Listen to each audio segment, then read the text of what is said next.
Muy buenas noches a todos y a todas. Para mí un gran honor presidir este panel de tres maestros excelentes académicos y sobre todo en un tema tan importante como es la verdad, tanto en el derecho como en el proceso judicial. Quisiera empezar con una frase de Immanuel Kant cuando dijo que la ciencia marcaba los límites de la razón.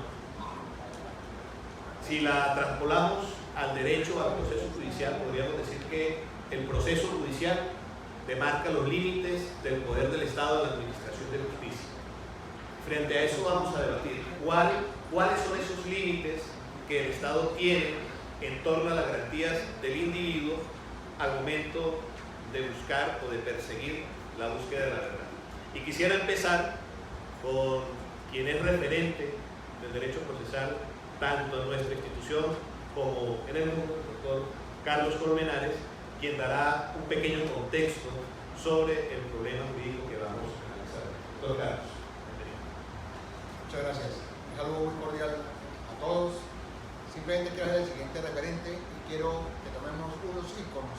El primero, 1218, importantísimo, que tiene que ver con, sobre todo en Europa, pero en la influencia con América. 1492, como ícono Cristóbal Colón, para que lo ubiquen ustedes. 1789, Revolución Francesa. 1810 a 1819, Patria Boba. Sencillamente, para hacer referencia, el año pasado, 2018, cumplió 800 años la Universidad de Salamanca. Como para que ustedes tengan más o menos un contexto, porque muchas veces, con todo respeto, nos salimos de Cúcuta mentalmente pensando, de los quiero llevar a ustedes. Y ese puente ideológico que se ha logrado hoy en día entre América y Europa, lo que concierne por lo menos a lo que es el proceso o a la justicia, en gran parte lo hemos conseguido con un maestro que es un representante, sobre todo con una calidad humana y una dimensión, pero extensa, lo que ustedes no se imaginan siquiera, que es Lorenzo Bujosa Bael, director del doctorado en la Universidad de Salamanca y director para América Latina de la Fundación de la Universidad de Salamanca, en la cual permite que muchos de esta universidad, o por lo menos de Colombia, puedan ir a intercambiar con esta universidad que tiene más de 800 años de existencia. Hay un trinomio que es necesario tomarlo hoy, que es hecho, derecho y prueba. Ninguna sociedad se resiste a los conflictos y el instrumento por excelencia para dirimir los conflictos es el proceso, pero no tiene como fin la verdad. Entre uno de los fines está dirimir controversias. La verdad solo llega al proceso a través de las pruebas y cumple un papel epistemológico. A veces nacen mitos y actualmente, sobre todo en toda América Latina, nació un proceso en materia penal, donde hay unos postulados como la presunción de inocencia, y nunca olviden que lo que se debate en los pruebas son hechos y que las pruebas son instrumentos para verificar los hechos. Yo siempre afirmo en todas partes que los jueces no investigan, los jueces verifican. Pero el actual instrumento o proceso, que es conocido con el nombre de abreviado, es un nuevo instrumento donde no tiene presencia la prueba. Entonces quisiera abrir con una persona que es un referente iberoamericano como es Lorenzo Bujosa, para que nos hable del nuevo proceso sin prueba, si es de pronto una afirmación que no corresponde a una realidad o es una nueva corriente. Muchas gracias, profesor.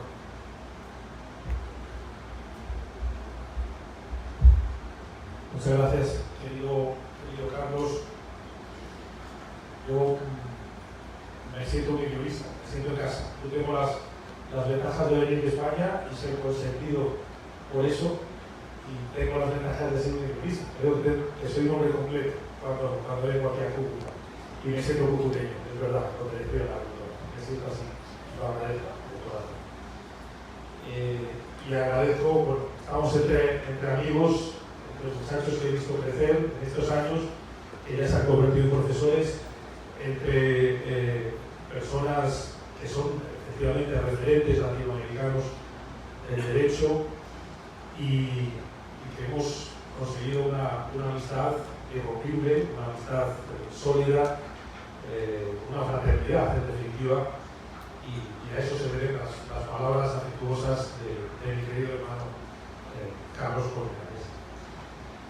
Yo en Colombia, cuando estoy en Colombia, me dice que se me cambia la cara, que me pongo neta felicidad por estar en este hermoso país acogedor. Y es un privilegio estar aquí hablando de temas que me parecen básicos e importantes, como es el de la prueba. Tema que es central en el derecho procesal, hasta el punto de que incluso está logrando cierta autonomía, porque ustedes han oído hablar del derecho probatorio como una materia incluso algo separada del derecho procesal. Ya no es así, pero a efectos pedagógicos a veces creo que tiene entidad suficiente para que sea así, pero hay que contextualizarlo, como empezaba a explicarlo el profesor Colmenares. Porque se da la paradoja de que ese punto central que decimos la prueba para el derecho en general y para el derecho procesal es fundamental, pero hay ciertos contextos, y el monitorio, el cual es uno de los máximos especialistas mundiales, el profesor Colmenares, es un claro ejemplo de relativización. Entonces, me encanta que el profesor Colmenares haya empezado con esa idea provocadora en un escenario que vamos a hablar de verdad y proceso, hablando de que hay casos, y les diré que en España, yo en Colombia no sé cómo están las estadísticas, pero en España ha habido años que la mitad, el 50% de procesos civiles se han ventilado por un proceso monitorio. Yo sé que hay aquí alumnos que saben lo que es el monitorio, pero probablemente hay otros que tengan menos idea. En el monitorio simplemente, en el monitorio colombiano y alemán, menos todavía, porque no son monitorios documentales, son monitorios puros en el que uno simplemente va y dice, este señor me debe dinero, el órgano jurisdiccional se fía y reclama el dinero sin necesidad de prueba ninguna. En España no fuimos tan atrevidos, necesitábamos un documento que es un principio de prueba, ahí ya empezamos a acercarnos al tema de prueba, pero que no se acerca a la verdad. Si acaso ahí podríamos hablar de verosimilitud. El contrato que se nos presenta, pues parece que sí, que aquí dice que el fulanito de tal es deudor, pues sí, lo parece, entonces reclamemos. Y a partir de ahí tomamos las consecuencias que corresponda, si paga, si calla, si opone razones, etc. Pero en estos procesos, y digo, en estos años pasados, el 50% de procesos civiles han ido por esa vía. O sea, procesos que en realidad sin verdadera prueba. En el proceso penal, pues ocurre no 3/4 de lo mismo, pero casi, porque lo que en Colombia y en Latinoamérica se llama en general procedimientos abreviados, en España utilizamos más el nombre penal. Si ustedes estudian derecho comparado y ven el proceso abreviado en España, no se confundan, es en realidad otra cosa. Es un procedimiento simplemente para una cuantía menor, pero no significa lo mismo. No necesariamente se parte de que el acusado se conforma o acuerda, dice que sí ante la acusación. Digo se conforma porque es la palabra que utilizamos en España. Hablamos de conformidad, las conformidades en las que simplemente ante la acusación del fiscal, hay pluralidad de acusaciones, de la acusación particular, etc., se plantea ante el acusado y el acusado puede decir sí, yo acepto la pena sin más. El juez, si ve que no hay problemas de consentimiento, si ve que no hay problemas en cuanto a la petición de la pena con respecto a la legalidad del Código Penal o de la norma penal que sea aplicable, y lo firma la sentencia sin más. De nuevo, procesos penales sin prueba.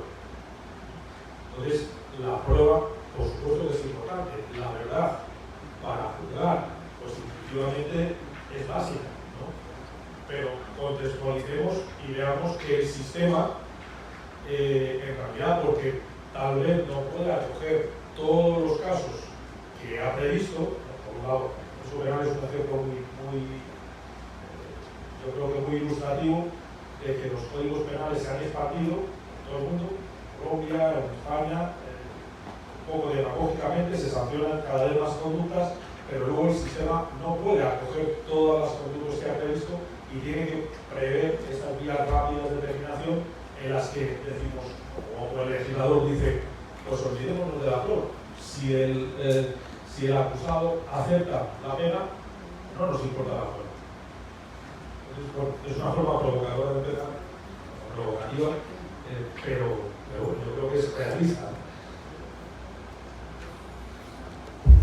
Doctor Lora, el doctor Carlos y Lorenzo han tratado un tema, hace todo, el doctor Carlos lo dijo expresamente.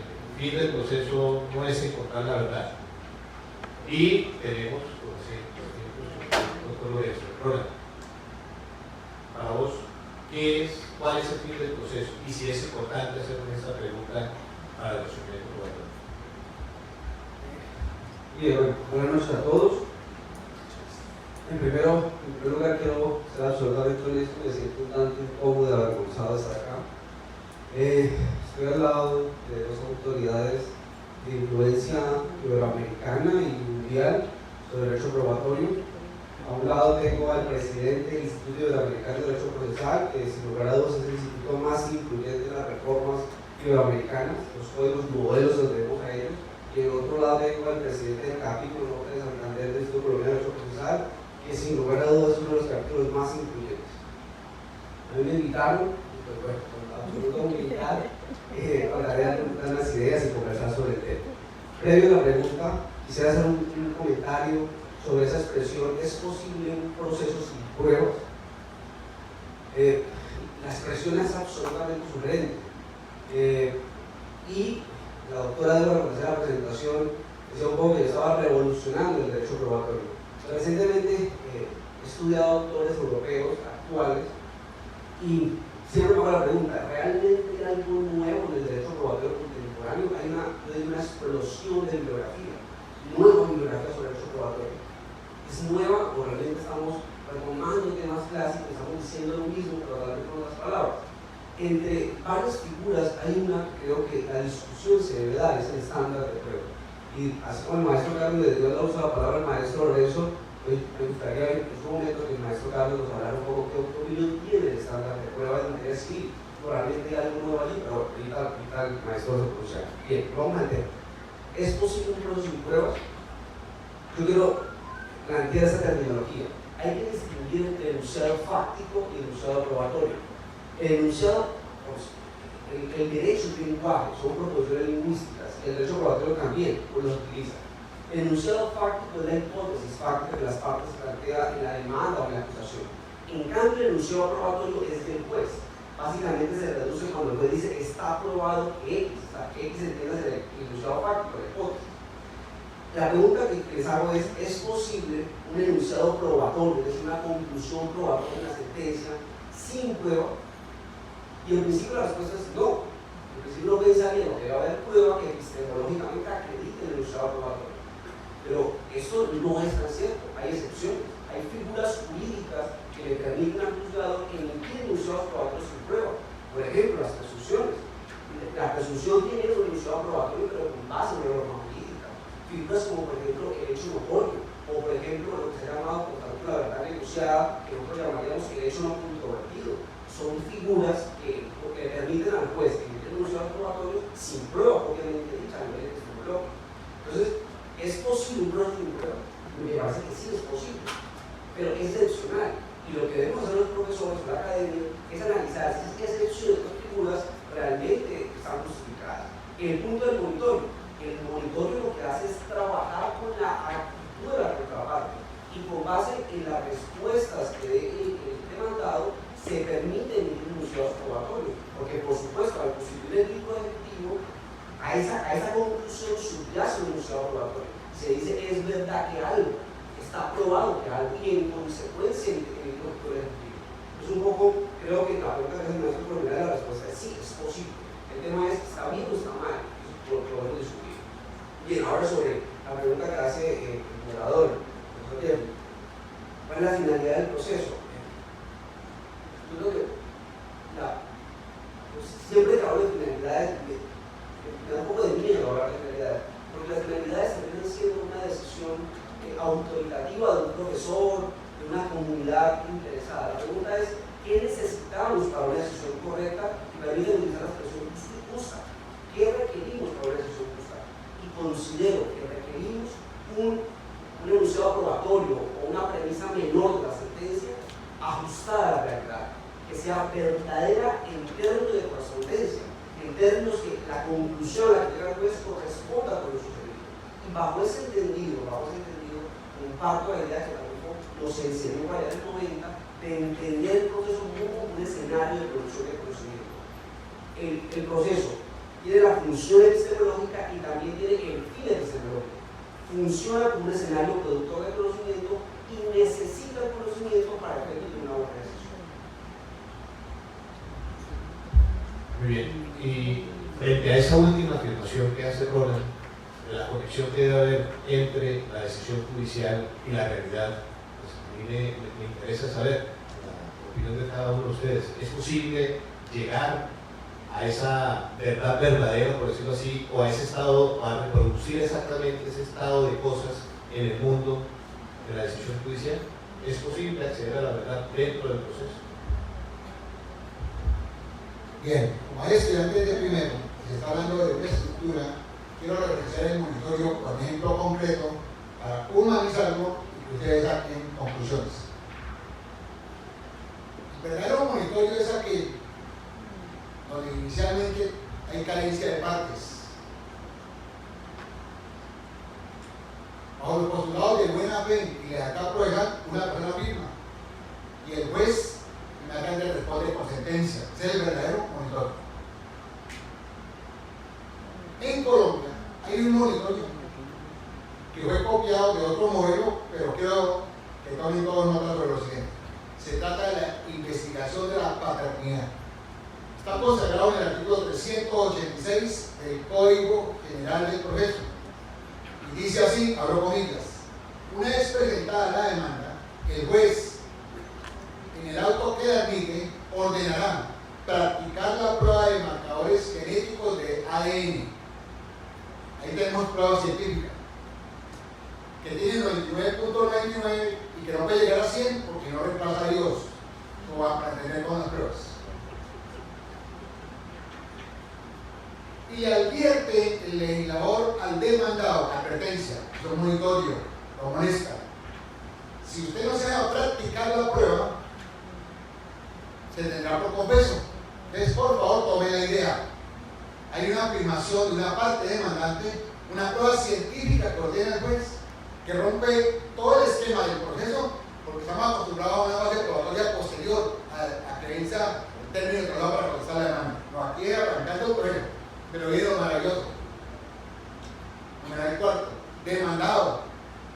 Si usted guarda silencio, se profiere sentencia, declarando la paternidad. De no hay lugar a prueba científica. Este monitorio existe en Perú, donde es un verdadero monitorio. La mujer comparece ante el funcionario y afirma quién es el padre de la criatura. Y sin llamarlo, se declara y se le condena.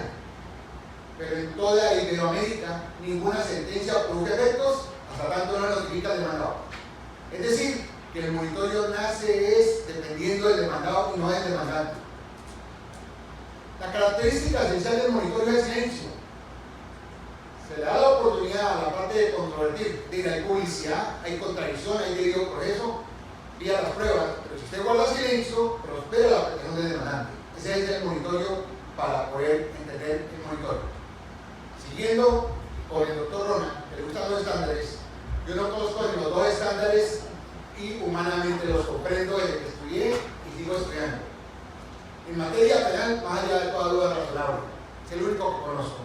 Y en los demás procesos no penales, el de la probabilidad, no conozco otro.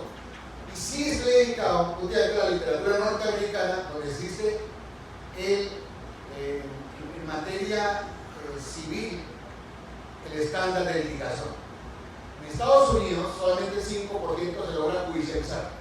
y el 95% no. Existe la cultura donde se advierte al abogado, venga abogado, esto es sencillísimo, con este estándar, porque el estándar sirve para una sola cosa, para decidir, y creo que lo están confundiendo con valoración probatoria, que es otra cosa. Y el estándar norteamericano es lo siguiente, señor abogado, usted que juega en una escuela de derecho, tiene que dar cuenta de la situación jurídica. Cuando la persona habla con usted determina la situación jurídica. Segundo, la situación probatoria. Tercero, cuánto va a ganar el cliente, y cuarto, cuánto va a ganar usted como honorarios. Si esa persona no tiene tutela jurídica, no lo engañen, ni se engañen usted, ni engañen a la Administración de Justicia. Aquí venga con causas verdaderas que usted pueda demostrar. Ese es el verdadero estándar de verificación y bienvenido, y efectivamente lo comprendo y lo entiendo. Gracias.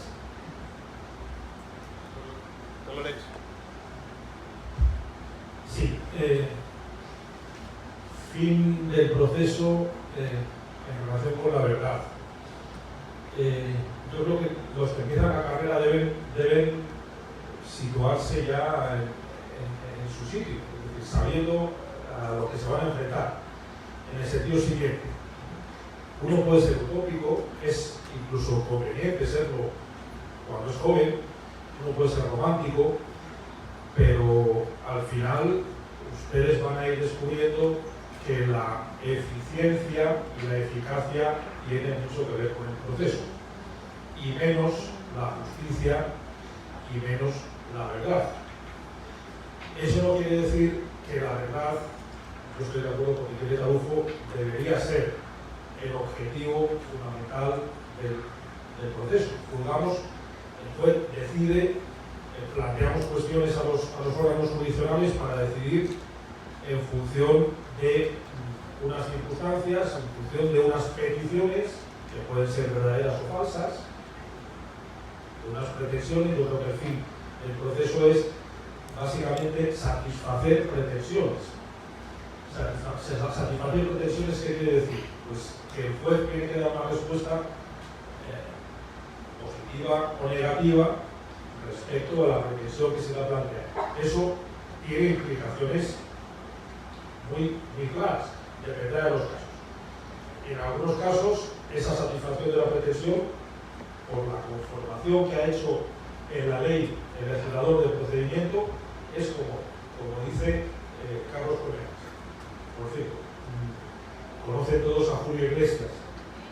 A Julio Iglesias la semana pasada le han asignado un hijo por este método no doloroso.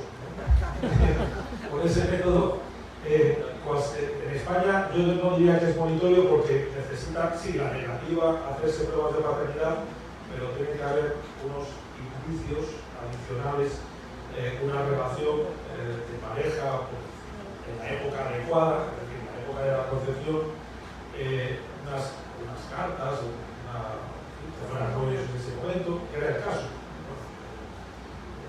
Julio Iglesias tenía fama de enamoradizo, yo creo que no la perdió, y ahora tiene alguna consecuencia. ¿Se ha aprobado la paternidad de Julio Iglesias? No. Porque no quiso él. ¿Y por qué no quiso? Pues no quiso porque a lo mejor dice, bueno, es que yo verdaderamente puedo ser el padre, entonces verdaderamente estaba con esa mujer por esa época. O a lo mejor porque, no, si empiezo, pues voy a tener una detrás de otra que me van a reclamar la paternidad de una detrás de otra. La verdad es que el muchacho se parece mucho a Julio Iglesias. Ese es otro índice. Pero, bueno, eficiencia como elemento del sistema, que no hay que olvidar. Pero hay otra parte que debería ser, y yo creo que Ronald, como especialista en el tema, es a esa parte a la que se refiere, sobre todo en los casos más graves, en los casos fundamentales, es donde nos planteamos de verdad esa relación entre verdad y proceso, donde no nos basta una conformidad, donde no nos basta es grave una paternidad, por supuesto, pero es una forma de salida que tiene el sistema. Aparte de esos supuestos en que el sistema nos da esas vías aceleradas de salida,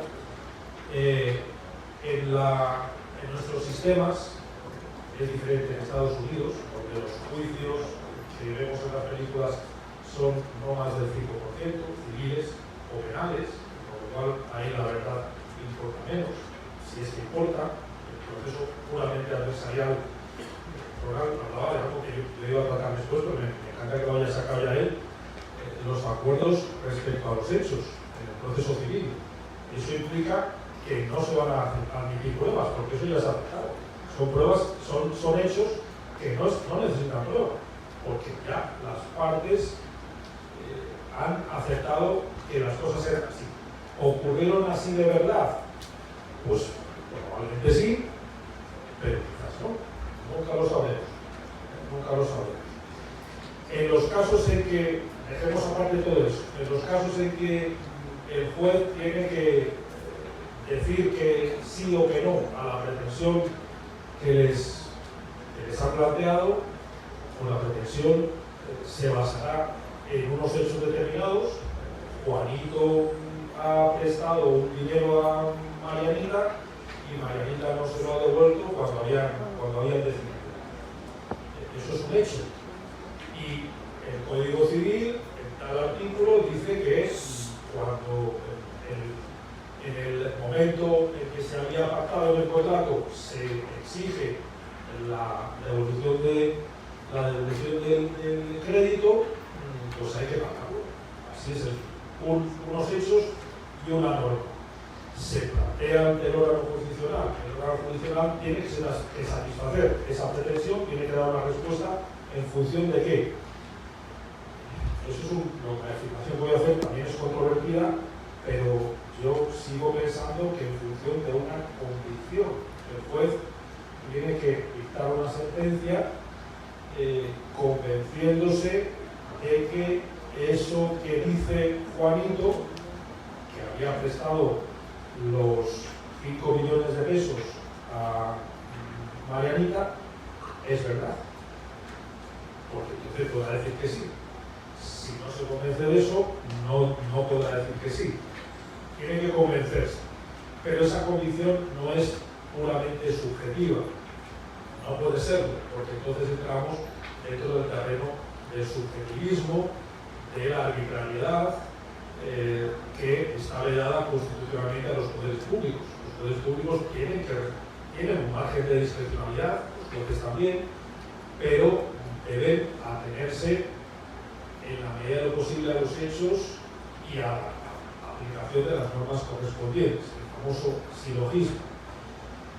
Silogismo que tiene muchos problemas filosóficos y lógicos. Todo eso conlleva toda una serie de una problemática que no es tan sencilla. Porque en definitiva lo que tendrá que hacer el juez en la sentencia, para que no sea una decisión arbitraria, es explicar por qué se ha convencido de tales hechos, por qué ha declarado, decía también Rona, por qué ha declarado esos hechos como probados. Y se ha convencido no porque dice, hay sentencias que dicen, no, lo que decía el tal testigo me ha convencido, sin más. Pero eso no es motivación ninguna. Eso es subjetivismo, eso es irracionalidad. Y es más, tiene el problema adicional y consecutivo de que impide el control. Porque uno de los problemas es que la decisión que tome el juez puede estar equivocada o puede haberse tomado erróneamente y entonces tiene que poderse controlar por un órgano superior. Entonces, como ven, hay todo un abanico de problemas que se plantean en esos casos en que sí es importante, que el legislador entiende que sí es importante que los hechos que hayan ocurrido entren de alguna manera en el proceso. Que Juanito prestó dinero a fulanita. ¿Y cómo entran en el proceso? Pues a través de los medios de prueba, a través de los medios probatorios. En este caso, pues lo lógico, lo usual, podríamos decir que sería un contrato, una prueba documental. Una prueba documental que se presenta y puede servir como base para una convicción objetiva, una convicción no arbitraria del órgano jurisdiccional. Pero ¿podemos llegar a la verdad a través de esa vía 100%?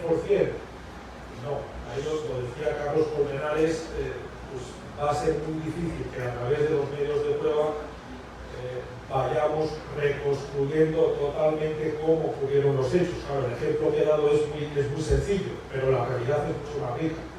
Hay muchos casos que son mucho más complejos. Y reconstruir los hechos en la sentencia pues se puede hacer en términos de probabilidad, como hablaba el profesor Colmenares, no de total certeza. Es decir, habla Michele Tarufo en este libro precioso que es me gusta más el título italiano, La semplice verità, la simple verdad sería el título original, pero el profesor tiende a la verdad, tiende a obtener la verdad, pero no asegura que, y además no es probable, para hacer el juego de palabras, no es probable que lleguemos a la verdad, sino a un porcentaje alto de probabilidad, incluso con medios de prueba que científicamente se tienen por seguros. Por ejemplo, la prueba de ADN. Incluso con la prueba de ADN no llegamos a un 100% de seguridad. Llegamos a un porcentaje alto y que podemos aceptar, que no conduce a arbitrariedad, pero 99%, 99 y pico, que ya es aceptable. Pero el 100% creo que no es fácil. Por eso yo he utilizado una vez la expresión de que el juez lo que hace es más bien una construcción narrativa, no tanto una reconstrucción, sino una construcción narrativa, contar una historia que, a partir de qué ha sacado esa historia, a partir de los medios de prueba, a partir de lo que le han dicho los testigos, a partir de los documentos, a partir de los datos que he obtenido, de las videograbaciones que han sido introducidas, y a partir de esos datos, de los que se fía, de los que parece que tienen credibilidad, que han sido discutidos ante él, principio de contradicción, y se han podido manifestar las partes de manera a lo mejor contrastada, y el juez tendrá que ponderar a ver quién es el que se acerca más a la verdad, a lo que él entiende que es pues una formulación narrativa coherente, que lo ideal es que se corresponda lo más posible, lo más cercanamente posible a lo que ocurrió. Pero yo creo que llegar al 100% de esa reconstrucción, de traer los hechos que ocurrieron a la actualidad del juicio, no es posible. Ni siquiera cuando tenemos una videograbación, que ahí tenemos una apariencia de que sí traemos lo que ocurrió, pero en realidad traemos solo una parte de lo que ocurrió. Lo cual puede ser bueno, pero también nos puede dar información sesgada. Antes de darle la palabra a Ronald, se agradecería el silencio que los analistas merecen, y a quienes están en el fondo, por favor, yo sé que aquí estarán más cómodos sentados, sigan sin pena. Ronald, doctor Ronald. Para complementar la pregunta orientadora, le han puesto sobre la mesa el tema de los exámenes. ¿Cuándo un juez puede decir que el enunciado X ha sido dado por verdad? Si pudiera responder esa pregunta, no sé, siendo citado por todo el mundo. Un poco para exponer mis argumentos, los que ofrece el programa sintética, quiero plantearles un caso real, resuelto por el Tribunal Supremo Español en el año 2016, que Nancy, un estudiante lo han analizado. Piensen en lo siguiente: un colombiano que está en Madrid, su vehículo, los policías lo detienen para hacerle una prueba de alcoholemia. Él muestra un nerviosismo fuerte, exagerado. Eso le genera una sospecha a los policías, y dicen: por favor, permítanos hacer un cacheo superficial y revisar su carro para que tuviera algún tipo de evento. Él, entre su nerviosismo, acepta, le dice: por favor, sí, pase. Y cuando abren la frontera, encuentran una cifra alrededor de los 700.000 euros, más o menos. Vayan haciendo la conversión, ¿cuánto sería eso pesos colombianos? El dinero lo incautan, no le imponen medidas de aseguramiento. Nosotros estamos en Colombia, la fiscalía ente acusador en España dice: vamos a tomar esos datos, vamos a mirar qué tipo de acción penal, si es que hay mérito, pero vamos a analizarlo con detenimiento. Pasa una semana y luego una mujer que era familiar de este hombre, que está en el Barajas, el aeropuerto Barajas, que se viene a Bogotá, que está en el aeropuerto, que había comprado, y la policía, en ese momento la policía no tiene ninguna prevención de él, una pasajera normal, la nota nerviosa, y deciden hacerle una revisión a su maleta. Y encuentran que debajo de la maleta, donde está la ropa, de forma escondida, de una forma, estaban más o menos unos 500.000 euros. Estamos hablando de que están entre 1.200.000 euros.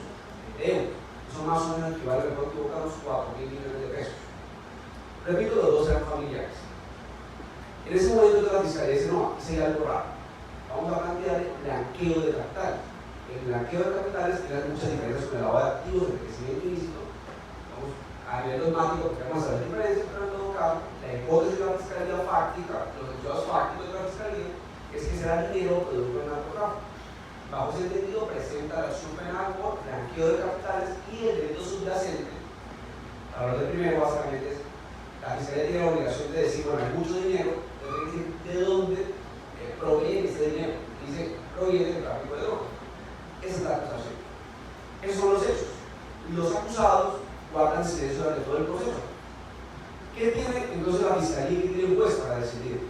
Pues tiene que encontrar el dinero, el nerviosismo de los acusados, tiene el lugar en donde se encontró los dineros, tiene el hecho de que son colombianos y tiene el hecho de que la mujer venía para Bogotá.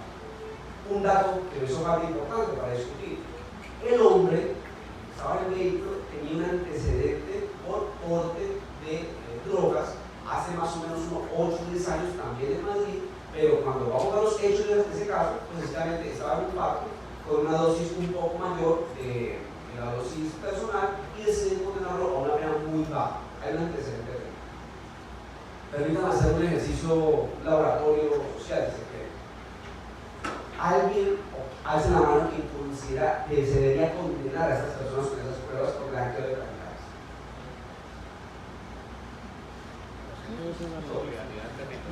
No, sí, por favor, no debe dar el tema que sea colombiano, no. ¿Alguien considera que se debe condenar? Bueno, si nadie, pues supongo que todos consideran que se debe absolver. Pues les cuento el caso. Primera y segunda instancia, condenado. Cuando va al Tribunal Supremo, queda una sentencia dividida. Los absuelven, pero los magistrados que salvan voto 3, dos de ellos dicen: mire, aquí se debe condenar. La cifra que tenía es una cifra absolutamente enorme, una cifra millonaria. Ellos no justificaron siquiera mínimamente de dónde salió ese dinero. El dinero estaba oculto, citan el hecho que sea colombiano y dicen: Colombia es un país productor de cocaína por excelencia. Suman un indicio allí, el hecho del nerviosismo y el hecho de que vayan a salir. El tercer magistrado que salva voto dice: mire, aquí se debió condenar al hombre por el tema del antecedente y a ella se debió absolver. La pregunta es: ¿qué tipo de problema probatorio de los maestros hay en el caso? No es un problema de producción de prueba. La prueba está ahí. Había los testigos, había los documentos, había el antecedente penal, se introdujo como documento como prueba. Estaban las pruebas ahí, los elementos conformados, las pruebas producidas, digamos, en Colombia. Tampoco es un problema de valoración. En últimas, las inferencias probatorias construidas en esta crítica estaban planteadas. Uno podría decir: esta me gusta, esta no me gusta, esta tiene debilidad o no, pero estaban construidas con seriedad. El problema es un problema de suficiencia probatoria. ¿Qué tanta prueba se requiere para emitir un enunciado probatorio para poder condenar? Y por eso considero que el tema de estándares de prueba es un tema supremamente interesante que se debe discutir en Colombia, cosa que no se ha hecho. Actualmente creo que solamente hay un autor, Miguel Muñoz, un profesor de la Universidad de Javeriana, que también tuvo la oportunidad de hacer un máster en razonamiento probatorio en Girona, que sacó un libro sobre estándares de prueba bastante bueno. Lo que quería es seguir historia de ese libro. Pero aparte de él, me parece que no hay nada.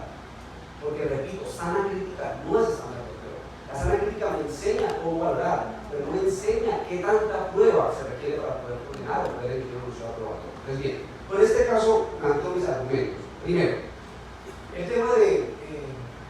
Quiero que no puede ser que se haya entendido mal el mensaje. Cuando cuando digo que el proceso tiene una función fin epistemológica, no se puede olvidar que hay otros fines. El proceso es un escenario en donde confluyen muchos fines. Por eso la tarea de la construcción del proceso judicial del legislador y los juzgadores que lo interpretan para aplicarlo, y nosotros los que trabajamos a nivel abstracto académico, es hacer un juicio de ponderación abstracto para mirar en qué momento un fin debe prevalecer y otro no. El maestro por eso hablaba un poco que en civil uno podría de cierta manera flexibilizar por lo que está en juego. En cambio, en penal, en realidad lo que está en juego es la libertad, varios años de cárcel, uno puede flexibilizar tanto algunas figuras. Entonces, lo de primero es tener en cuenta el proceso de un escenario en donde se buscan varios fines. La tarea es poner en armonía esos fines. Dos, la pregunta del profesor Jeff. Yo creo que esa pregunta se debe, digamos, si es posible alcanzar la verdad del proceso. A mí me gusta plantearle tres subpreguntas. La primera ¿es posible la verdad en los seres humanos? Me parece que es necesario que entendamos la verdad como un ideal, que trabajemos hacia ella, pero que al mismo tiempo seamos conscientes de que hay muchas limitaciones epistemológicas que han demostrado a lo largo de la historia que las conclusiones a las que llegan los seres humanos pueden perfectamente ser erradas. La ciencia, la historia de la ciencia es una muestra de error, mejoría y una nueva conclusión. Así ha evolucionado la ciencia. Pues, por supuesto, yo diría, la verdad es un ideal, pero alcanzarla es muy problemático. Dos, ¿cómo la alcanzamos? Pues hombre, tenemos que confiar en la ciencia. La frase con la que empezó este panel, el tema de Kant, que la ciencia es el límite de últimas, limita la razón. Es cierto, pero la ciencia es la mejor construcción que ha hecho la humanidad para poder crecer. Debemos confiar en ella, y confiar no significa ser ingenuos, significa que es lo mejor que tenemos. Criticarlo, pero entender que es la mejor forma de entender la humanidad. Y finalmente, ¿es posible alcanzar la verdad en el proceso? Comparto 100%, creo que esto en la doctrina hay unanimidad. No, no es posible. La conclusión probatoria del juzgador es probabilística y tenemos que dormir con eso. Cuando se envía a alguien a la cárcel, se envía por la probabilidad de que haya cometido el delito, no porque sea una verdad absoluta de que lo haya cometido. Y ese es el caso que creo que se entiende. Finalmente, toco el tema de estándar de prueba porque me gustaría un poco que hiciéramos una nueva ronda sobre el tema. El maestro Carlos hace dos afirmaciones. Una, el único estándar de prueba conocido es el estándar de prueba de materia penal de más allá de lo razonable. Es cierta, pero el problema es ese estándar, ¿qué significa? ¿Qué nos enseña? ¿Qué nos da ese estándar de prueba? Larry Laudan, un epistemólogo que se aburrió de estar, diría yo, se aburrió de estar en el mundo de la epistemología pura y dura, dijo, yo quiero trabajar la epistemología jurídica, y creó un libro, hizo un libro que nos revolucionó, porque nos dijo que es posible pensar en un proceso de clave epistemológica y nos enseñó algo. En Estados Unidos nadie sabe qué significa esa expresión más allá de toda razonable. No tiene un significado, y si lo tiene, no es un significado que ayude a la racionalidad de la expresión. Entonces, a partir de ahí, otros autores han venido haciendo propuestas.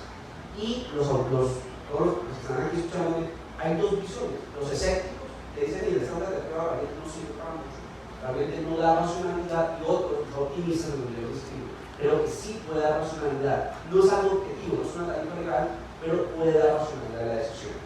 Ahora, me meto al siguiente donde quiero que nos entiendan. Decir que la probabilidad es un estándar de prueba, realmente lo que nos está enseñando es que la conclusión probatoria es probabilística. Estamos de acuerdo todos en eso. Pero no nos dice qué tanta probabilidad se requiere. O sea, si yo le digo a un juez falla con probabilidad, y no le digo con cuánta probabilidad, pues el juez va a fallar con su probabilidad, la que él considere suficiente. Y eso es una cosa que tenemos dos opciones: o nos conformamos con eso y decimos, la saga crítica es la herramienta, la probabilidad fija en usted, o le damos al juez una regla jurídica que es la que llamamos estándar. Por eso hay que ahondar más en eso. Doctor Lorenzo, cariñosamente voy a discrepar. Voy a discrepar en algún punto, porque yo me muevo en la parte de los escépticos. la parte de los escépticos, de forma no exactamente igual que la colombiana, pero equivalente. En España no utilizamos esa regla de más allá de la duda razonable, que proviene directamente de los Estados Unidos, sino algo parecido, sustancialmente igual, que es la mínima actividad probatoria de cargo obtenida sin vulneración de derechos fundamentales, esa mínima actividad de cargo. Nos encontramos con el mismo problema. Esa mínima actividad de cargo, ¿cómo la concretamos? ¿Cómo la podemos concretar? Roland dice, con los estándares de prueba, vamos a tratar de concretarlo.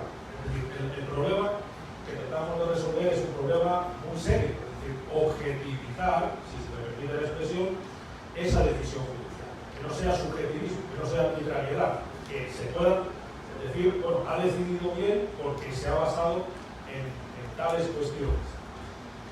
Pero yo creo que estamos dando vueltas sobre cosas que ya teníamos inventadas.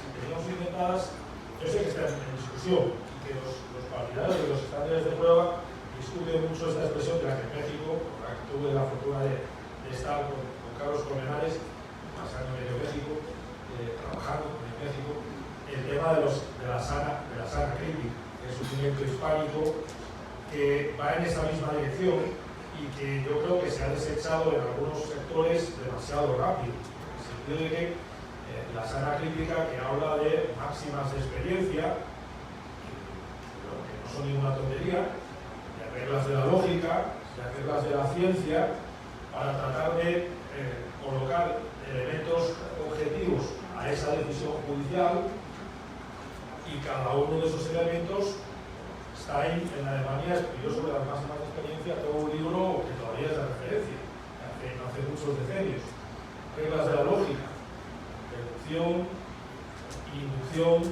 Charles Peirce habló de lo que es más frecuente, de la abducción, es decir, la construcción de conjeturas en el sentido de esa probabilidad que decíamos que es lo más común en el proceso, y las reglas de la ciencia, de las que ustedes son reglas, la ciencia evoluciona y esas reglas también evolucionan, son difíciles de concretar, y yo entiendo el vértigo que da todo eso. Se trata de hablar un poco en abstracto sobre cosas que han sido concretas, que tratamos de construir narrativamente, como decía, y fundar en hechos lo más objetivos posibles, lo más cercanos a la verdad posible, sabiendo que no podemos llegar realmente a esa verdad. Para eso, creo que la única forma de objetivar es que el juez explique bien cada uno de esos elementos. Que haya una receta, unos estándares probatorios para cierto tipo de procesos, me parece más dudoso, más difícil, más discutible.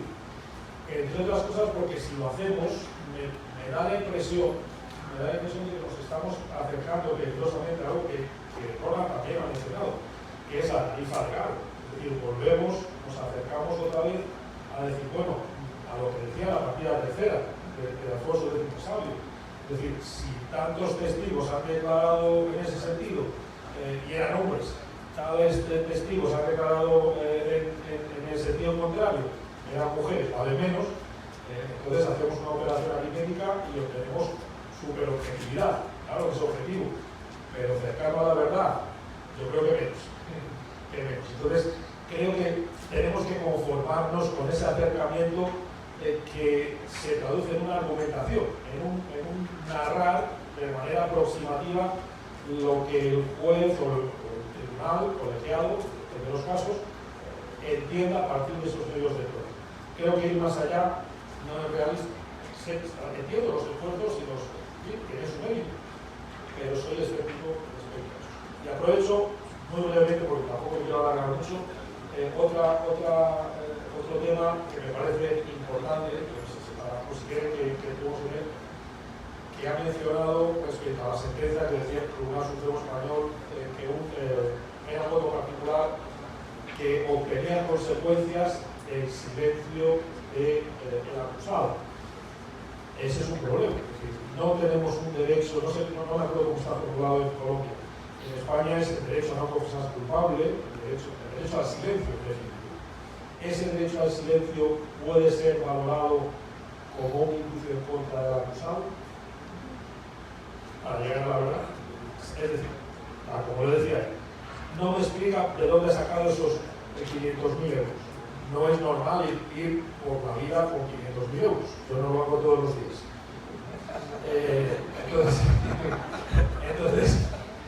Entonces, si usted nos explica, será por algo malo. Esa es lícita, esa deducción, ese razonamiento, o lesiona ese derecho fundamental que tenemos como el derecho a silencio. Lo digo porque tengo que escribir un artículo sobre ese tema y me van a ayudar si me responden.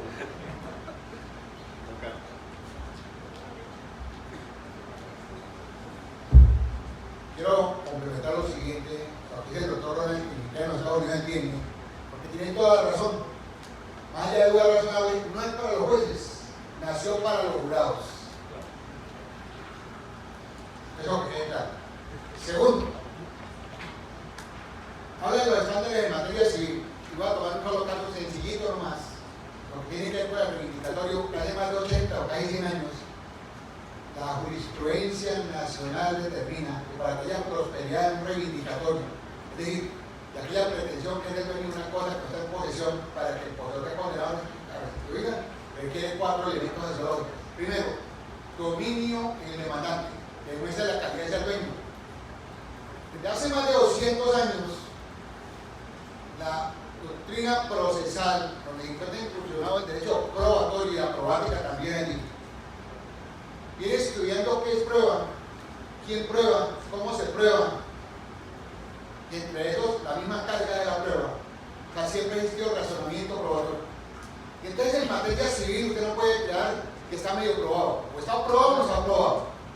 Con todo respeto, lo que yo siempre he entendido el discurso del doctor Ronald, es que queremos llegar nuevamente a lo que dice el doctor Lorenzo, a lo que conoció como la tarifa legal. Si declara un hombre, vale lo de 2 mujeres. Eso es tarifa legal.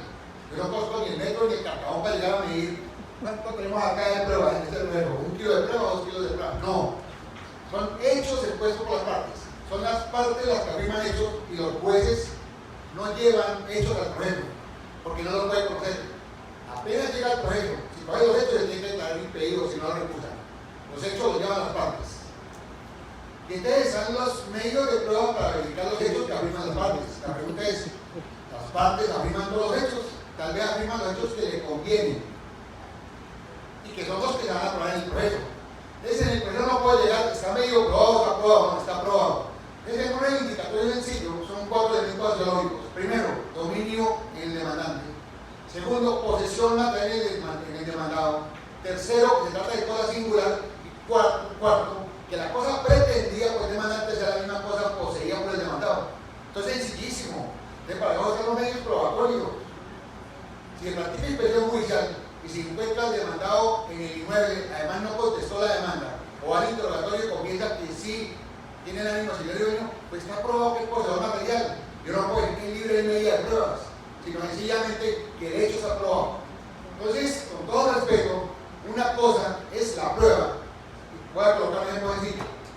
Yo encuentro una huella de sangre, eso es una prueba.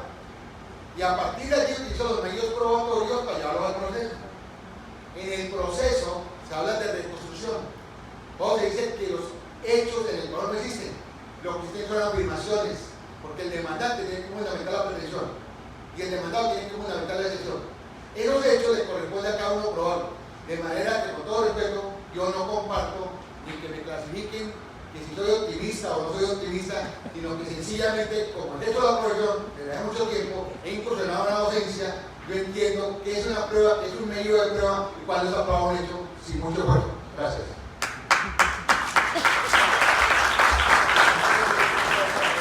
Va a hacer uso de contrarréplica. Bueno, yo estoy aquí corriendo riesgo.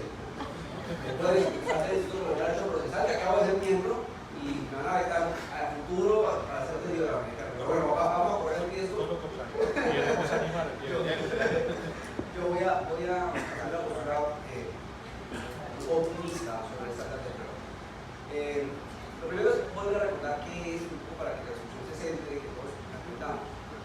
El estándar de prueba se puede definir como una regla jurídica que le da al juez criterios cualitativos para poder emitir enunciados probatorios. Es decir, para poder definir una sentencia está aprobado un enunciado fáctico.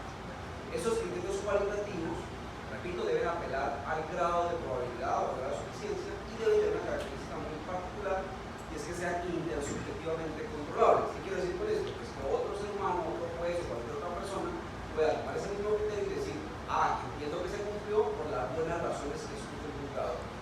Por eso, la convicción, la certeza, no sirve porque no nos dice cuánto. La sana crítica tampoco sirve porque nos da un criterio de valoración, pero no nos dice cuánto. Por eso decir solamente probabilidad, pues tampoco nos sirve porque no nos dice cuánta probabilidad se requiere. Bien, eso por un lado. Entonces el maestro Lorenzo lo dijo, digamos, todos, la doctrina dice, están bien intencionados, claro, lo que quieren hacer es muy bueno, pero la escepticidad se da, o el escepticismo se da, perdón, porque dicen, realmente lo que están proponiendo no sirve para lo que ustedes están planteando la finalidad del estándar de prueba. Entonces, ese es el escepticismo que se presenta. Bien, aclarado esto, entonces, hay dos cosas por hacer. Primero, bueno, denos un ejemplo de estándar de prueba para evaluar si realmente serviría o no serviría. Y dos, discutir la naturaleza jurídica del tema, que se parece a una tarifa legal. Y de entrada, entonces, genera el debate. No es una tarifa legal. Si partimos de la base de que el estándar de prueba es posible, y ya es una discusión, pero quiero que parten de esa base, no es una regla de tarifa legal.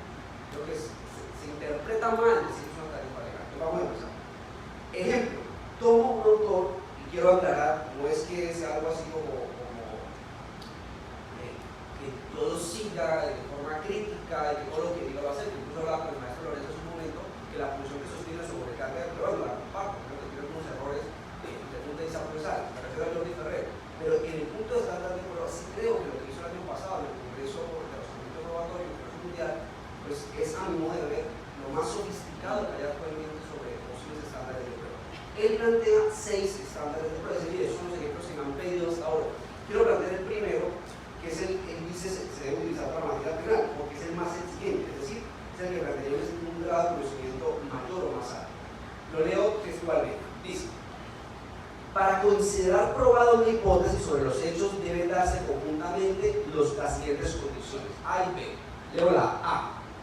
La hipótesis debe ser capaz de explicar los datos disponibles, es decir, las pruebas orantes dentro del proceso, integrándolos de forma coherente, valoración en conjunto, y las predicciones de nuevos datos que la hipótesis permita formular deben haber resultados confirmados.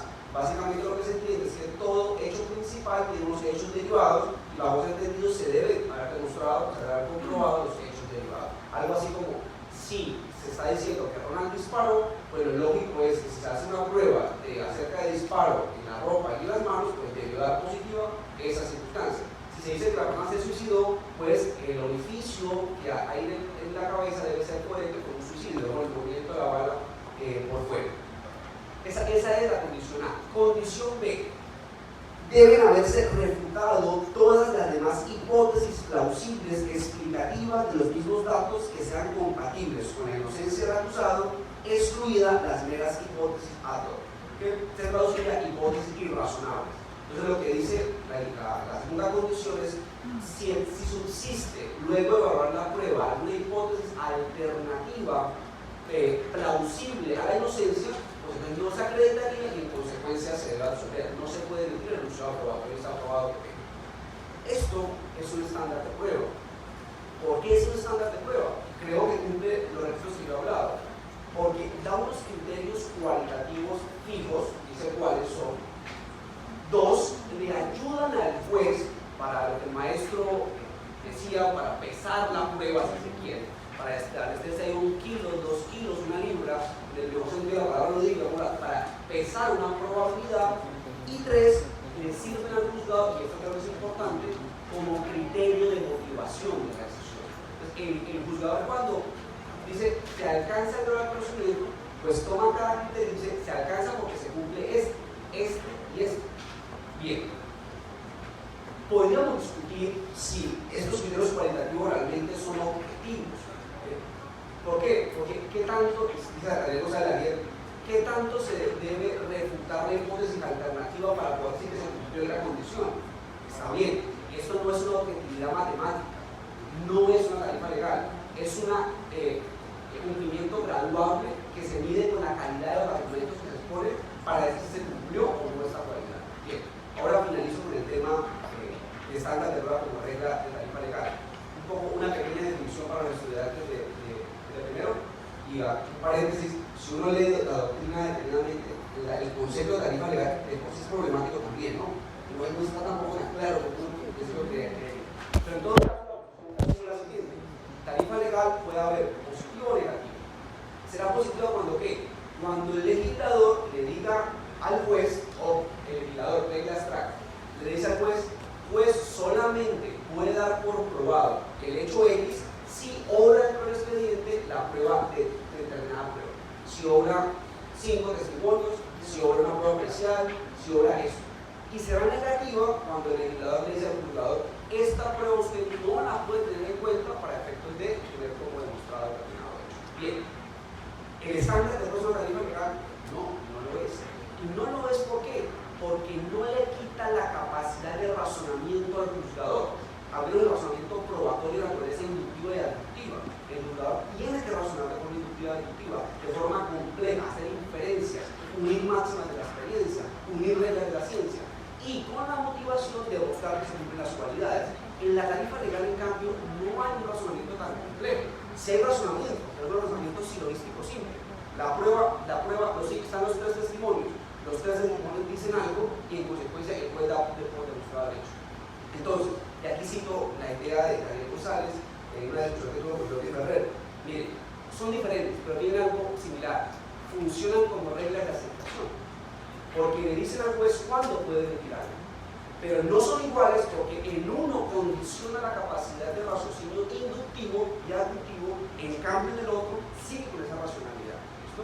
Entonces, repito mi conclusión: si me acepta el hecho de que el estándar de prueba es posible, eso sí lo discutimos con mucha fuerza, si lo acepta, no es una tarifa legal definitivamente.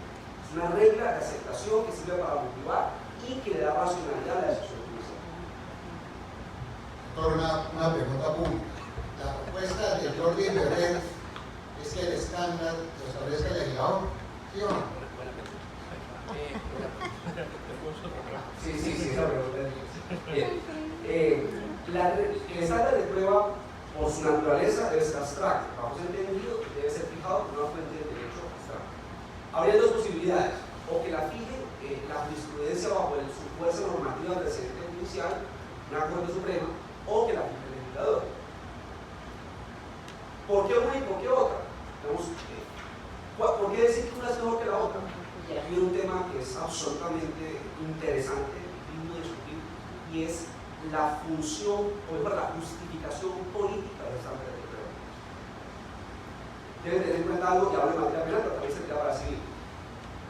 Si yo subo un estándar mucho, es decir, si exijo demasiado grado de conocimiento, ¿qué va a pasar políticamente hablando? Pues lo que va a suceder es que muchas personas que cometen delitos se van a escapar de la pena. Porque exigir mucha pena, por ejemplo, los delitos sexuales donde solamente hay una sola prueba, la víctima, pues va a generar absoluciones. Entonces muchos delincuentes se van a escapar de la pena. Pero si yo lo bajo demasiado, ¿qué va a pasar? Es posible que inocentes, personas que por cuestiones de la vida se generan algunas evidencias en su contra, algunos indicios, pues puedan ser condenados. En el caso que lleve España, repito, la gradualidad juega eso. Entonces, bajo ese significado político, Jordi recomienda que esto debería ser fijado sobre el legislador, porque las consecuencias son políticas, son meramente jurídicas. En todo caso, esto no es excusa para que la jurisprudencia eventualmente sea la banderada. En materia penal, ese buen libro que sí me lo digo, porque siento orgulloso de ese libro, el estándar de la jurisprudencial, que los colegas que hacen parte de ese libro, se analizó el pensamiento de la Corte Suprema. En Colombia, quien ha fijado el contenido de esa expresión más allá de lo razonable ha sido indiscutiblemente la Corte Suprema, no el legislador. Y pues bueno, hay que hablar del silencio como prueba de un tema también interesante. Otro iba a abordar. Iba más bien a plantear alguna duda, porque yo creo que lógicamente, no sé si hay alguna interferencia entre afirmaciones cualitativas y afirmaciones cuantitativas. Porque, claro, efectivamente estamos, el ejemplo que nos has puesto de estándar probatorio, tema cualitativo, pero que nos lleva al mismo resultado que decíamos antes, de cuánto necesitamos para condenar. Problema cuantitativo, no cualitativo. Entonces, me parece que estamos en un razonamiento circular. Es decir, que no nos resuelve el problema. Sí lo que veo es que a lo mejor estamos descubriendo, en España diríamos mediterráneos, aquí habría que decir estamos descubriendo el Caribe. Me da la impresión también. ¿Por qué? Porque lo que estamos haciendo es tratar de fijar las reglas de la lógica, algo que ya está inventado hace mucho, las reglas de la lógica para que haya un razonamiento lógico que nos dé un resultado plausible. ¿No? Pero no podemos obtener una cantidad, tú has partido de eso, ¿no? Has partido de esa afirmación. Pero luego me da la impresión de que lo que estamos buscando es una cantidad suficiente, lo dice nuestro Tribunal Constitucional, una mínima cantidad probatoria. ¿Cuándo sabemos que es suficiente? Objetivamente no lo podemos saber, ni siquiera con los estándares probatorios. Me da la impresión. Porque no nos cuantifica. Quisiera lo siguiente, es que en Europa, sobre todo en España, en la última década hay un tema que se conoce como la insuficiencia probatoria. Y quiero sencillamente, como mensaje al doctor Ronald para reflexionar, él inició su discurso sin ninguna resistencia, que los hechos admitidos no requieren prueba. Sí, son tres. Los hechos presumidos, los hechos admitidos y los hechos notorios. Entonces la pregunta es, para él, o de pronto se guarda silencio como el monitorio, si todos los hechos afirmados por el demandante son admitidos por el demandado, entonces ¿cuál es el cartabono del método para decir el estándar probatorio? Entonces aquí no hay ningún estándar probatorio. Segundo, partiendo de esa lógica de qué es proceso, qué son partes, qué es la decisión justa, que es la elección correcta de los hechos y la norma sustancial y los medios probatorios que se pueden excluir para verificar esos hechos, quiero simplemente completar este tema.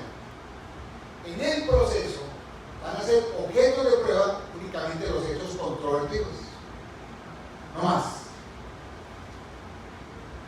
Y para los hechos controvertidos se recurre a los principios de prueba, que estos sí son esenciales para todos los estudiantes, como principio de la utilidad de la prueba, para saber si la prueba es pertinente, si es conducente y si no es superflua, para que el juez pueda tomar una decisión y que la motive para que las partes puedan comprender si esa decisión es justa o no es justa.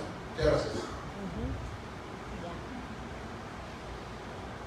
Bueno, con este nutrido debate, pues vamos a abrir el foro a las preguntas de los asistentes. Entonces, empezamos. 1, 2, 3. ¿qué más? 3 ellos 2. 1, 2, 3. Santiago. Más que una pregunta, perdón, es una crítica que no hago yo, sino es una crítica que tiene un trasfondo, un origen filosófico. Hace Voltaire en Diccionario Filosófico, y el capítulo es muy interesante porque se llama verdad, y el subcapítulo se llama de los grados de verdad por lo que se busca a los acusados. Se tocó el tema de relaciones de probabilidad y verdad, lo que quiere decir que la verdad puede ser gradual. Dice lo siguiente: si comparecemos por hechos, es preciso que le conste a los jueces que son tan verdaderos como la pena a la que condenan al culpable, porque si no tienen, ponen por caso, más que 20 probabilidades contra él, estas 20 probabilidades no pueden equivaler a la certeza de su muerte. Es decir, si la pena no es, si la verdad es gradual, ¿por qué la pena no debe ser gradual? Es decir, se mataría en caso de la pena capital en 20% al que es condenado. En relación con la probabilidad de verdad se habló de la justificación o la sustentación de las sentencias. Yo tengo una pregunta bastante abierta, muy extensa, que no puede llegar a ser objetiva, pero la planteé y es, no puede ser, desde luego, el lenguaje una herramienta legitimadora de la subjetividad del juez. Legitimadora de la subjetividad del juez, es decir, no se puede mediante el lenguaje tan maleable, tan extenso, legitimar una posición de un juez que desde luego puede ser subjetiva, bajo pelos o estándares de objetividad.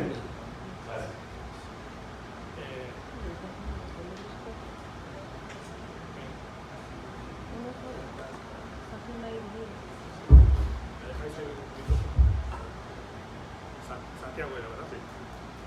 Santiago.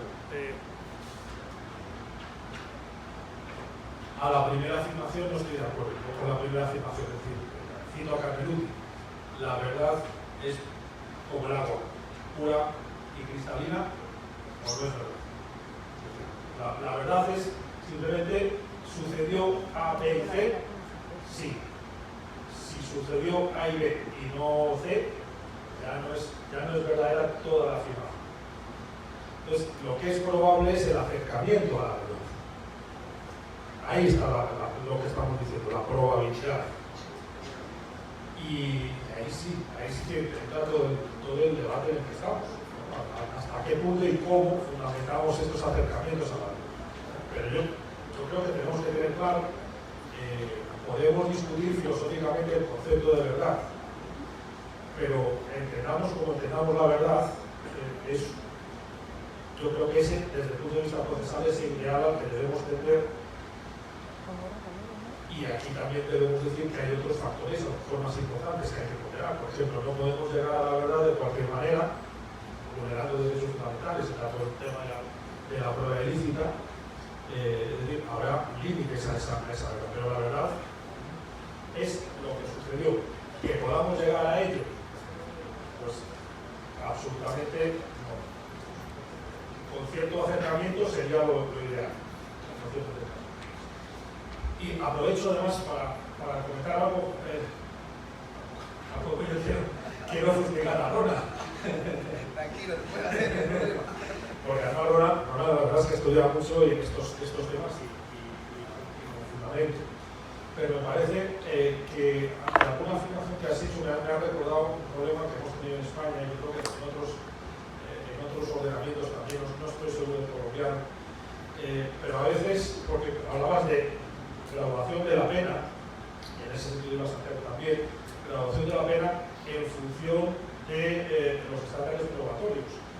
Yo creo que el estándar probatorio de lo que se trata es, la pena es jurídica, la pena es aplicación de derecho a unos hechos probados, pero no podemos mezclar cosas, no podemos utilizar algo que es una consecuencia jurídica penal para variar el estándar probatorio. Me parece que no estamos haciendo trampas si hacemos eso.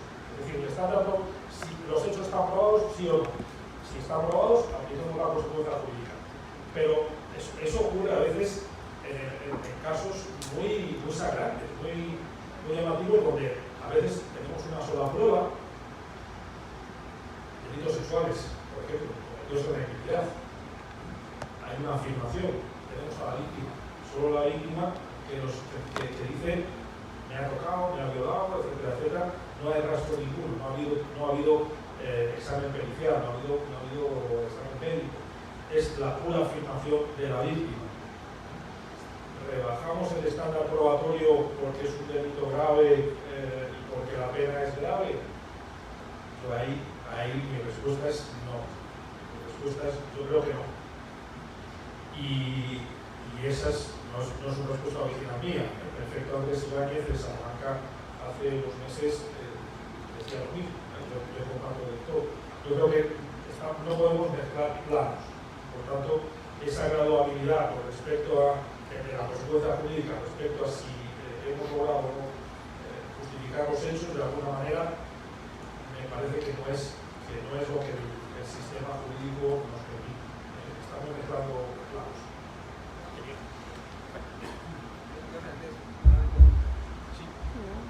Bueno, primero que todo, buenas noches y pues la pregunta dirigida al maestro y al... Bueno, solamente solamente un pequeño comentario. Un pequeño comentario, pero estoy totalmente de acuerdo con lo que el maestro Lorenzo dice, así que no voy a repetir las ideas, no tiene un tema de claridad. Cuando discutía, cuando se ponía el tema de la justificación política de los estándares de prueba, esa justificación se discute al momento de la creación del estándar de prueba. Por eso es una discusión que Jordi Ferrer recomienda que se dé el legislador y que no la fije la Corte Suprema, porque es el legislador el que puede llegar a analizar las consecuencias de orden político, de política criminal incluso de un Estado, acerca de qué tanto estándar se requiere para efectos de emitir un museo aprobatorio una sentencia penal. Otra discusión ahí, que esta vez más difícil, más interesante, es si la presunción de inocencia como garantía admite ese juego de fijación del estándar de prueba. Y esa pregunta la hago partiendo de la posibilidad del estándar, siendo optimista del estándar de prueba. Recuerdo una discusión que se dio entre la escuela de Alicante, todavía está viva, no se ha escrito, pero estoy en un foro, la escuela de Alicante y la escuela de Girona. La escuela de Alicante responde y dice: la presunción de inocencia no admite esa gradualidad. Es un derecho humano, es un derecho fundamental, y por tal motivo sí se debe tratar de descubrir en qué consiste la presunción de inocencia a nivel de estándar de prueba, pero no se puede graduar. La escuela de Girona le responde que la gradualidad de un derecho fundamental depende realmente de quien lo concretiza. Por tal motivo, lo concretiza el legislador. Bajo ese entendido, responde la escuela de Girona si es posible una gradualidad. El debate es absolutamente rico. No me meto ahí, realmente no tengo mucho que decir, realmente escucho lo discuto. Pero, bajo ese entendido, si se cumple el estándar de prueba, por supuesto, la pena es una consecuencia jurídica y no debería, ya se emitió el museo aprobatorio y no debería afectar el monto de la pena. Son temas, y esa discusión es el que hace en el caso en concreto, que no es una discusión en abstracto política, sino de orden jurídico del caso, de la consecuencia jurídica del caso. Pero,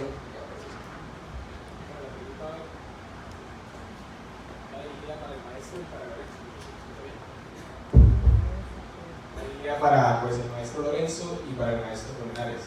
Y es, bueno, excluyendo el hecho de que la sana crítica nos sirve para valorar los medios de prueba y que sí es controlable subjetivamente sus criterios, la pregunta es la siguiente: en el proceso civil, la valoración de la hipótesis de la parte, ¿debemos dejarla libre de la subjetividad y la racionalidad del administrador de justicia o tenemos que tener unos criterios para valorar o para controlar intersubjetivamente esa decisión? Bien, gracias. Considero la respuesta sencilla partiendo de lo siguiente.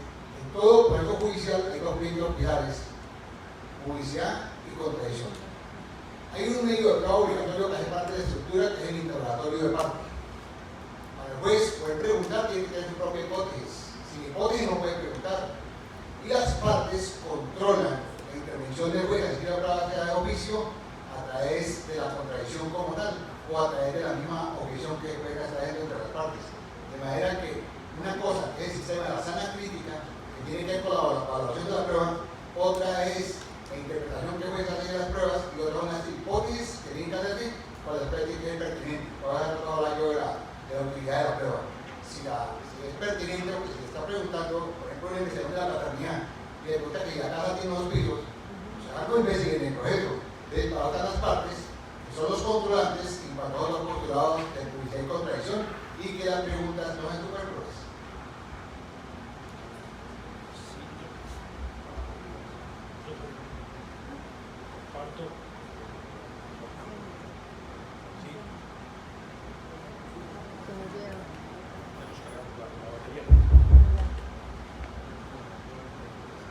Sí, yo comparto lo que decía Carlos Colmenares y añadiría algo que me parece importante, que Carlos también estoy seguro que sostiene, que es el tema de la motivación. Todo eso tiene que estar explicado, expuesto, esos razonamientos lógicos, y aquí también vale para los partidarios de los estándares probatorios. Hay que justificar por qué se entiende esa decisión de por qué se entiende como esos probados. Y hay que justificarlo expresamente. El juez tiene que explicarlo a través de la motivación en la sentencia. Y ahí tenemos dos excesos. Un exceso que me parece que es propio de algunos tribunales españoles, que es una motivación demasiado sucinta, que raya en el subjetivismo y en la irracionalidad, y algo que equivale a lo mismo, que son esas justificaciones que yo he visto en sentencias colombianas que son auténticos tratados y ocurre lo que ocurre en Internet. Es decir, si damos demasiada información no nos enteramos de nada. Eso tampoco es motivar bien. Esto parece que estamos en la ópera, en el interrogatorio, que el tenor quiere dar el do de pecho. No, la sentencia no es el lugar adecuado para un do de pecho. Es el lugar adecuado para explicar breve, pero suficientemente, por qué se ha tomado esa decisión. ¿Por qué hay que justificarlo? Pues básicamente por dos razones. Primera y más. Ya ni rojo ni. Gracias. Primera, para poder recurrir, para poder saber por qué razón podemos recurrir. Para decir, bueno, yo no estoy de acuerdo, dice que el testigo tal dijo tal cosa, y de ahí ha deducido el razonamiento, o ha aducido. ¿No? Ahí no utilizo técnicamente las palabras. ¿No? Ha considerado que la consecuencia, que el hecho había sucedido de tal manera. Y yo creo que ahí hay un fallo en la argumentación, recurre. Pero está también la visión de que la visión corampóculo, es decir, que la sociedad está viendo que se está administrando justicia de manera adecuada, que no se está ejercitando el poder judicial de manera arbitraria.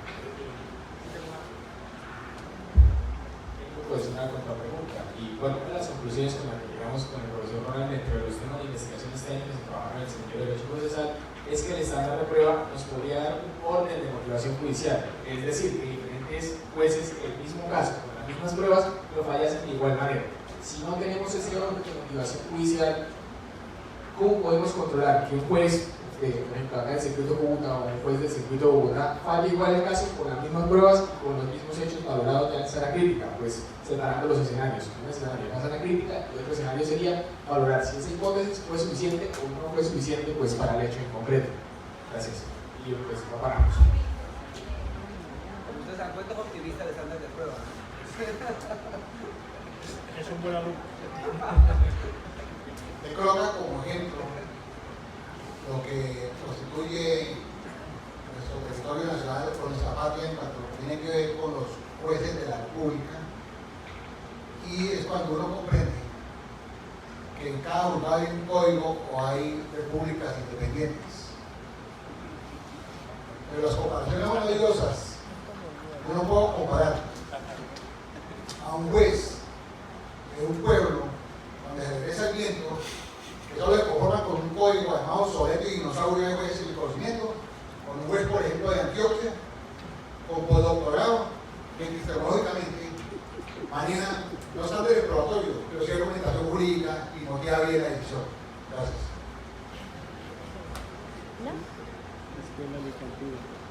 Hola.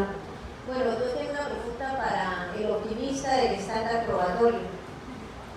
Y es básicamente muy concreta. En un caso en el que se demanda la reparación por un daño sufrido en razón de una pérdida de oportunidad, ¿cuál sería el estándar probatorio que se aplica para que el juez logre la certeza o por lo menos la mínima certeza para ordenar la reparación y el reconocimiento de ese derecho?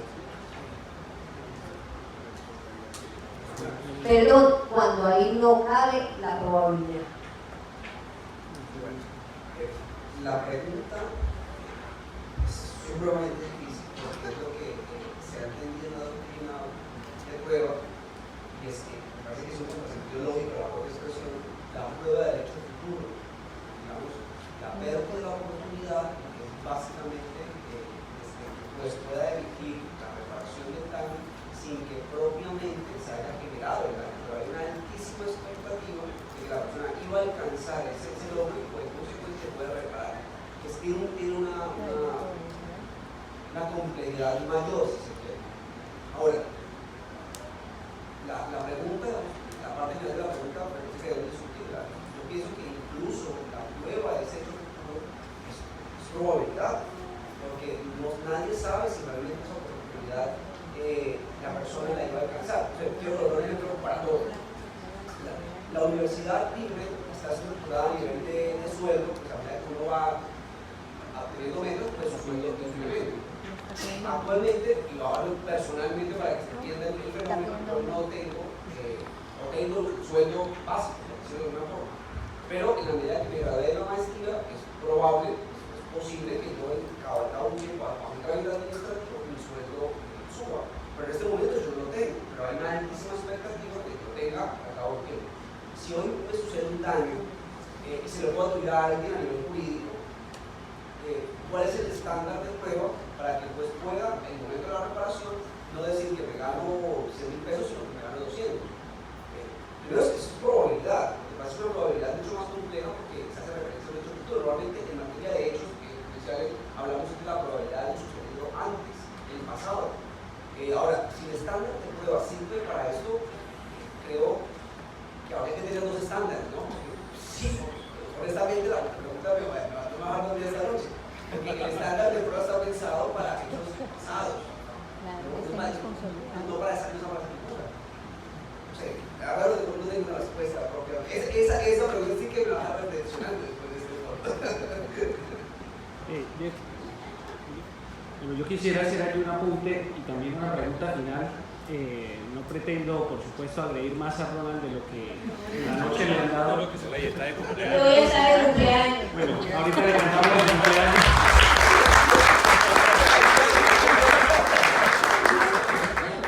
Pero hay algo que yo creo que Ronald lanzó y fue un anzuelo que varios picaron en el auditorio, y es que el anzuelo fue llamar estándares aspectos que son meramente argumentativos.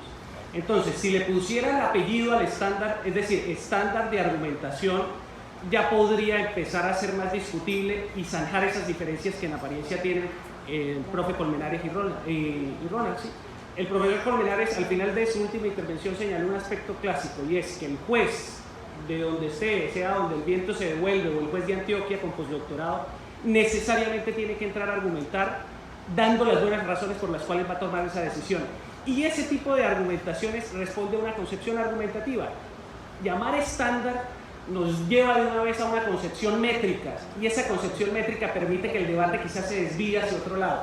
Por esa razón yo creo que el problema está más en un tema de vocablos y no en un tema de fondo, porque yo los considero que están pensando de manera semejante.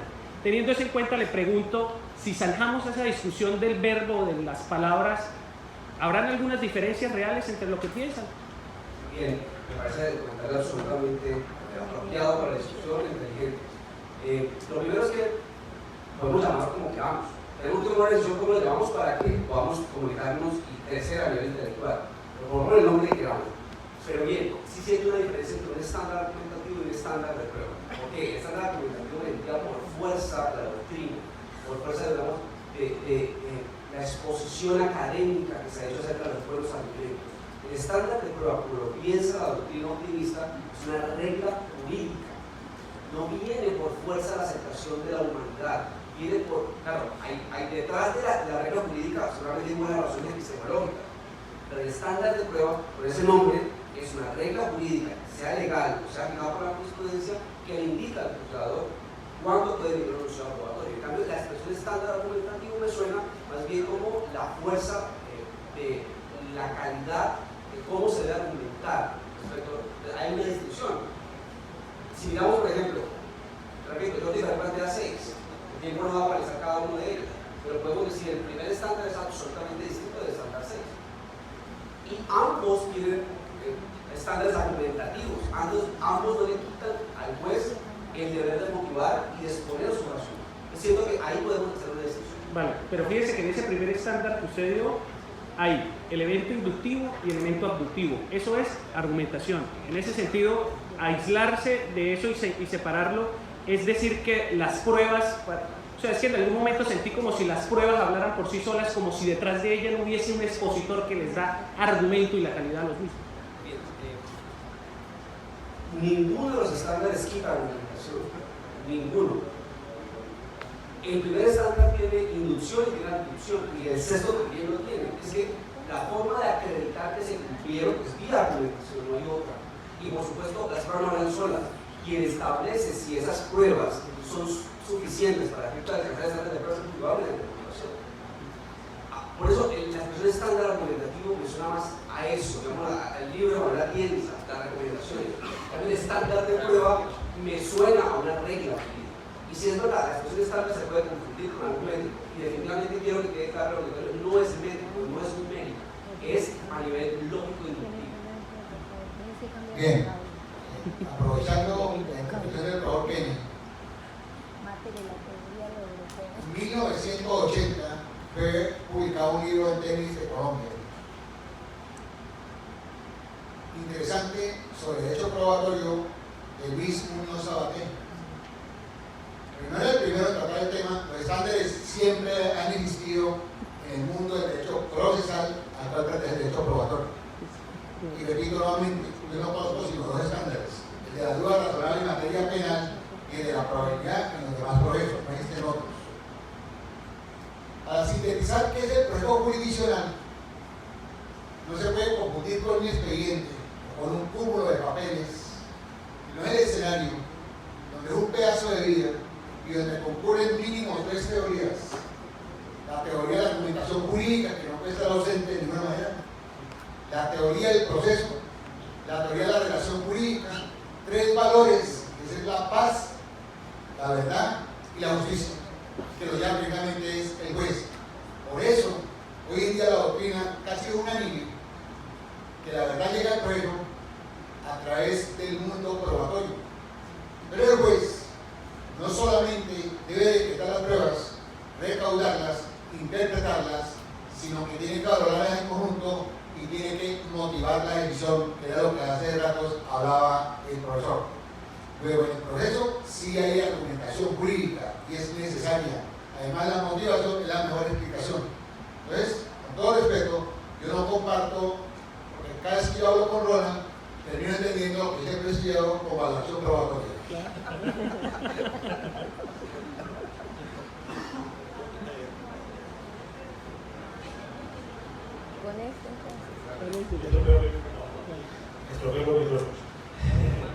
Yo estoy de acuerdo, a eso me refería, lo que me parece muy inteligentemente que ha dicho Kevin, a eso me refería con descubrir el Caribe. Es decir, me da la impresión de que estamos hablando de lo de siempre con nombres nuevos y añadimos, es verdad que añadimos un plus, es decir, que lo de siempre lo fijemos en la ley, pero luego nos encontraremos con algo que existe y que están mucho más que ellos los juzgados lo conocen, es que la ley luego se va a aplicar de cada manera en cada juzgado, ¿no?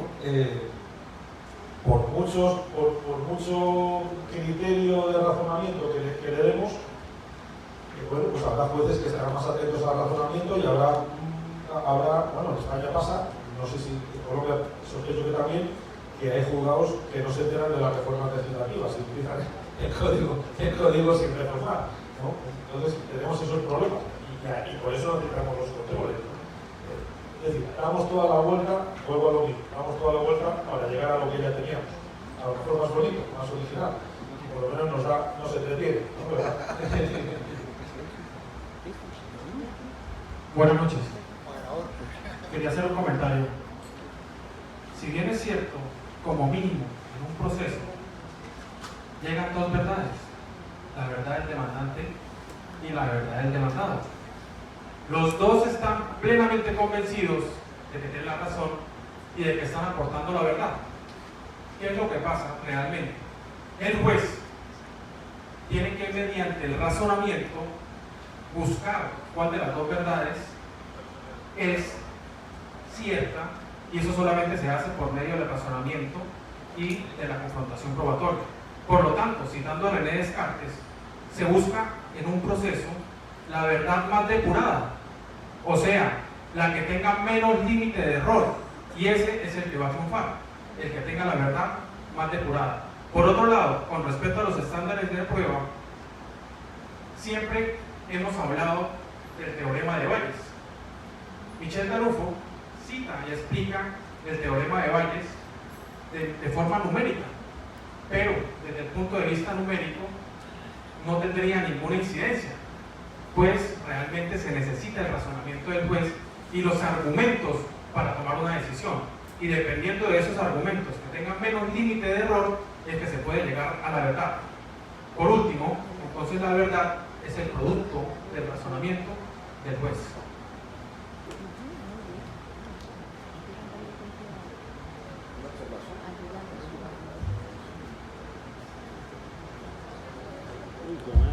Bueno, con eso damos por terminada la ronda de preguntas. Quisiera hacer primero un reconocimiento a esos tres grandes expositores de ese debate de calidad.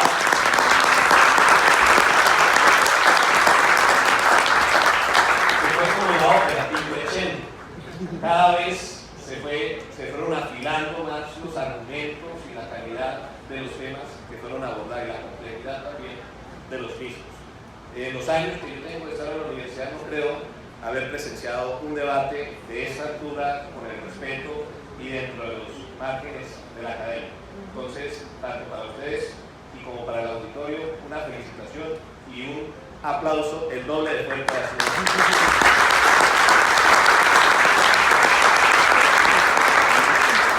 Y por último, desearle un feliz cumpleaños al doctor Ronald Sanz. ¡Que lleguen los regalos!